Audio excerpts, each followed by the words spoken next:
Hello दोस्तों, स्वागत है आपका हमारे यूट्यूब चैनल मरीन वर्ल्ड में। दोस्तों, आज की इस वीडियो में मैं आप लोगों को बताऊंगा प्रॉपर्टी लोन कैसे लें और इससे जुड़ी सारी जानकारी मैं आप लोगों को इस वीडियो में दूंगा। दोस्तों, वीडियो में आगे बढ़ने से पहले मैं आपसे रिक्वेस्ट करना चाहूँगा कि अगर आपने अभी तक इस चैनल को सब्सक्राइब नहीं किया है तो इसे ज़रूर सब्सक्राइब कर लीजिएगा और अगर ये वीडियो अच्छा लगे तो इसे शेयर ज़रूर कीजिएगा। तो चलिए दोस्तों, इस वीडियो को स्टार्ट करते हैं। दोस्तों, कभी कभी ऐसा होता है कि हमें पैसों की ज़रूरत आन पड़ती है, लेकिन हमारे पास इतने पैसे नहीं होते हैं, तो हमें अपने किसी परिवार के सदस्य या फिर दोस्तों से पैसे उधार लेने पड़ जाते हैं। लेकिन कभी कभी हमारे परिवार के सदस्य या फिर दोस्त भी सहायता करने की स्थिति में नहीं होते हैं, तो फिर हमें पैसों का इंतज़ाम कहीं और से करना पड़ता है। दोस्तों, अपना बिज़नेस शुरू करने के लिए, बिज़नेस को आगे बढ़ाने के लिए, घर बनवाने के लिए, ऐसी आम ज़रूरतों के लिए लोन लिया जाता है। दोस्तों, यदि आपके पास कोई प्रॉपर्टी है तो आपको बड़ी आसानी से लोन मिल सकता है। आप अपनी प्रॉपर्टी को किसी बैंक या फिर फिनांस कंपनी के पास गिरवी रखकर आप कम समय में अच्छा लोन प्राप्त कर सकते हैं। आप अपनी प्रॉपर्टी पर लोन कैसे ले सकते हैं, प्रॉपर्टी लोन कैसे मिलेगा, प्रॉपर्टी लोन कैसे लें, इसके लिए आपको क्या क्या करना पड़ेगा और प्रॉपर्टी लोन पाने के लिए कौन कौन से डॉक्यूमेंट्स की ज़रूरत पड़ेगी, इसके बारे में मैं आज की इस वीडियो में आप लोगों को विस्तार से जानकारी देने वाला हूँ। इसीलिए इस वीडियो को अंत तक जरूर देखिएगा।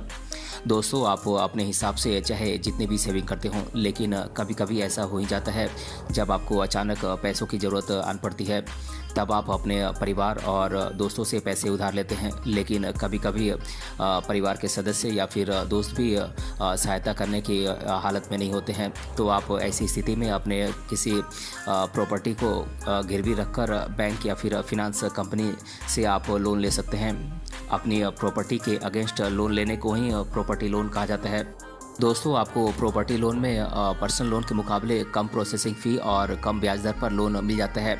पर्सनल लोन और प्रॉपर्टी लोन में काफ़ी डिफरेंस है। प्रॉपर्टी लोन में आपकी मौजूदा प्रॉपर्टी की वैल्यू का 70% तक आपको लोन मिल जाता है। दोस्तों, यहाँ पर ध्यान देने लायक बात यह है कि प्रॉपर्टी पर आपको बड़ी आसानी से कम समय में लोन मिल जाता है और आपको अपनी संपत्ति को बेचना भी नहीं पड़ता है। लेकिन यदि आपने समय पर लोन का भुगतान नहीं किया तो बैंक या फिर फिनांस कंपनी जहाँ से आपने प्रॉपर्टी पर लोन लिया है वो आपकी प्रॉपर्टी को बेचकर लोन वसूल कर सकती है। दोस्तों, प्रॉपर्टी लोन और पर्सनल लोन एकदम से एक दूसरे से विपरीत हैं। प्रॉपर्टी और पर्सनल लोन में डिफरेंस आप इस प्रकार से समझ सकते हैं। दोस्तों, प्रॉपर्टी लोन एक सिक्योर्ड लोन माना जाता है, जबकि पर्सनल लोन को असुरक्षित लोन यानी कि अनसिक्योर्ड लोन माना जाता है। इसीलिए प्रॉपर्टी पर आपको बड़ी आसानी से लोन मिल सकता है और प्रॉपर्टी पर मिलने वाले लोन की ब्याज दर पर्सनल लोन से कम होती है। दोस्तों, पर्सनल लोन आपको 5 से 10 लाख रुपए से ऊपर मिलना मुश्किल हो जाता है। आप अपनी प्रॉपर्टी पर 5 से 10 करोड़ रुपए तक का भी आप लोन आसानी से ले सकते हैं। दोस्तों, प्रॉपर्टी लोन आपको 15 साल से अधिक अवधि के लिए भी मिल सकता है, लेकिन पर्सनल लोन आपको 4-5 साल से अधिक के लिए नहीं मिल सकता है।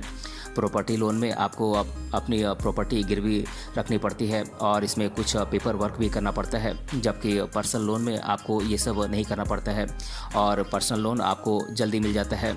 दोस्तों, आपकी प्रॉपर्टी पर आपको कितना लोन मिल सकता है ये आपकी प्रॉपर्टी की वैल्यू और लोन देने वाले बैंक या फिर फिनांस कंपनी की पॉलिसी पर निर्भर करता है।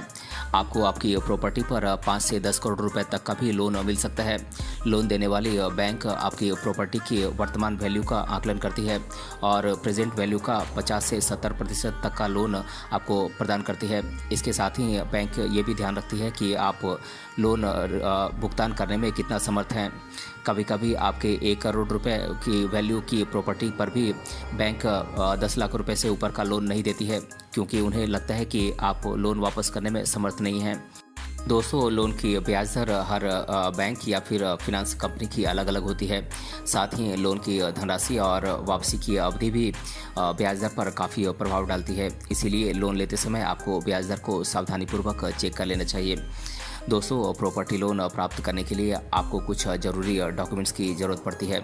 आपको प्रॉपर्टी लोन लेते समय कुछ डॉक्यूमेंट्स की आवश्यकता होती है, जैसे कि एप्लीकेंट का पहचान प्रमाण पत्र यानी कि आईडी कार्ड और एप्लीकेंट का एड्रेस प्रूफ और एप्लीकेंट की सैलरी स्लिप फॉर्म 16 और एप्लीकेंट की बैंक डिटेल्स लास्ट 6 मंथ्स के, और एप्लीकेंट का इनकम टैक्स रिटर्न की कॉपी और सर्टिफाइड फिनेंशियल स्टेटमेंट यदि आप सेल्फ एम्प्लॉयड पर्सन है तो, और एप्लीकेंट की प्रॉपर्टी के डॉक्यूमेंट्स। दोस्तों, प्रॉपर्टी लोन लेते समय आपको कुछ बातों का ध्यान रखना चाहिए, जैसे कि प्रॉपर्टी लोन लेते समय आप ध्यान रखें कि यदि आपने लोन रीपेमेंट नहीं किया तो बैंक या फिर लोन देने वाली फिनेंस कंपनी आपकी प्रॉपर्टी को बेचकर लोन वसूल कर सकती है। इसीलिए आप अपनी प्रॉपर्टी को बेचने और उस पर लोन लेने के बारे में अच्छी तरीके से विचार कर लें और जो आपको सही लगे वो काम करें, क्योंकि यदि आप लोन वापसी की स्थिति में नहीं हैं तो प्रॉपर्टी को बेचने से आपको ब्याज की बचत होगी। दोस्तों, लोन लेते समय कई तरीके के खर्चे जोड़े जाते हैं, जैसे कि processing fee, registration fee, property valuation fee, legal fee इत्यादि कई तरीके के खर्चे जोड़े जाते हैं। इन सभी खर्चों को आपको ही भुगतान करना होता है।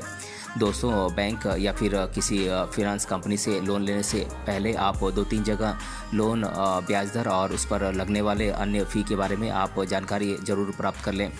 दोस्तों, प्रॉपर्टी लोन लेने से आपको कुछ फ़ायदे भी होते हैं, जैसे कि प्रॉपर्टी लोन कम समय में आसानी से आपको मिल जाता है और पर्सनल लोन की मुकाबले प्रॉपर्टी लोन की ब्याज दर कम होती है, और प्रॉपर्टी लोन में आपको कम ईएमआई के साथ अधिक धनराशि का लोन मिल सकता है। और दोस्तों, प्रॉपर्टी लोन आपको लंबी अवधि के लिए आसानी से मिल जाता है। दोस्तों, यदि आप अपनी प्रॉपर्टी पर लोन लेना चाहते हैं तो आप सबसे पहले आप अपने नज़दीकी बैंक या फिर फिनेंस कंपनी के आपको ऑफिस में जाना होगा और बैंक मैनेजर से प्रॉपर्टी लोन के बारे में आपको बात करना होगा, और आपको कई बैंकों में विज़िट करना चाहिए ताकि आपको कम ब्याज दर पर अच्छा लोन कैसे मिल सके इसके बारे में आपको जानकारी हो जाएगी। दोस्तों, लोन लेने के लिए आपको अपने डॉक्यूमेंट्स को लेकर बैंक में विज़िट करना होगा और फिर बैंक के द्वारा आपकी सामर्थ्य के अनुसार आपको लोन प्रदान कर दिया जाएगा। दोस्तों, अब मैं प्रॉपर्टी लोन लेने से रिलेटेड लोगों के द्वारा अधिकतर बार पूछे जाने वाले प्रश्नों को मैं आप लोगों के साथ एक एक कर डिस्कस कर देता हूं। पहला प्रश्न है, क्या प्रॉपर्टी लोन को एनआरआई प्राप्त कर सकते हैं? तो जी नहीं दोस्तों, प्रॉपर्टी लोन को केवल भारत में रहने वाले नागरिक ही प्राप्त कर सकते हैं, जिसके लिए भी उन्हें कुछ एलिजिबिलिटी क्राइटेरिया को पूरा करना होता है, जिसके बारे में मैंने आप लोगों को इस वीडियो में डिटेल से बताया है। और दूसरा प्रश्न है, प्रॉपर्टी लोन के अंतर्गत एप्लीकेंट कितने रुपए तक की लोन राशि प्राप्त कर सकता है? तो दोस्तों, मैं आप लोगों को बता दूं कि एप्लीकेंट की प्रॉपर्टी लोन अमाउंट की सीमा उसके क्रेडिट स्कोर पर निर्भर करती है, लेकिन आपको बता दें कि अगर आप सैलरीड पर्सन हैं यानी कि आप सैलरी पाते हैं तो आप अधिकतम 1 करोड़ रुपए तक का लोन प्राप्त कर सकते हैं, और अगर आप सेल्फ एम्प्लॉयड पर्सन हैं तो आप अधिकतम 4 करोड़ रुपए तक की प्रॉपर्टी लोन आप प्राप्त कर सकते हैं। और तीसरा प्रश्न है, प्रॉपर्टी लोन कैसे प्राप्त करें? तो दोस्तों, मैं आप लोगों को बता दूं कि प्रॉपर्टी लोन प्राप्त करने के लिए आपको अपनी नियरेस्ट बैंक की ब्रांच में जाना होगा जहां से आप लोन प्राप्त करना चाहते हैं, और फिर आपको वहां के बैंक मैनेजर से वो प्रॉपर्टी लोन के बारे में बात करना होगा, और फिर आपको मैनेजर के द्वारा बताए गए स्टेप्स को आपको फॉलो करना होगा, फिर आप लोन प्राप्त कर सकते हैं। और दोस्तों, चौथा प्रश्न है, प्रॉपर्टी लोन के रीपेमेंट की अवधि क्या होती है? तो दोस्तों, जनरली प्रॉपर्टी लोन के रीपेमेंट की अवधि 2 साल से लेकर 20 साल तक होती है। और पांचवा प्रश्न है, एप्लीकेंट को मौजूदा प्रॉपर्टी के कितने प्रतिशत तक का प्रॉपर्टी लोन प्राप्त हो जाता है? तो दोस्तों, मैं आप लोगों को बता दूं कि एप्लीकेंट को मौजूदा प्रॉपर्टी वैल्यू का 70% तक का लोन प्रॉपर्टी लोन के रूप में प्राप्त हो जाता है। तो दोस्तों, आज के इस वीडियो में हमने जाना प्रॉपर्टी लोन कैसे लें, और इसके बारे में मैंने आप लोगों को डिटेल से बताया है। अगर ये वीडियो आपको पसंद आया है तो अपने फ्रेंड्स सगे से ज़रूर शेयर करें और हमें कमेंट बॉक्स में कमेंट करके बताएं कि ये वीडियो आपको कैसा लगा। मिलते हैं अगले वीडियो में किसी अन्य टॉपिक के साथ, तब तक के लिए धन्यवाद।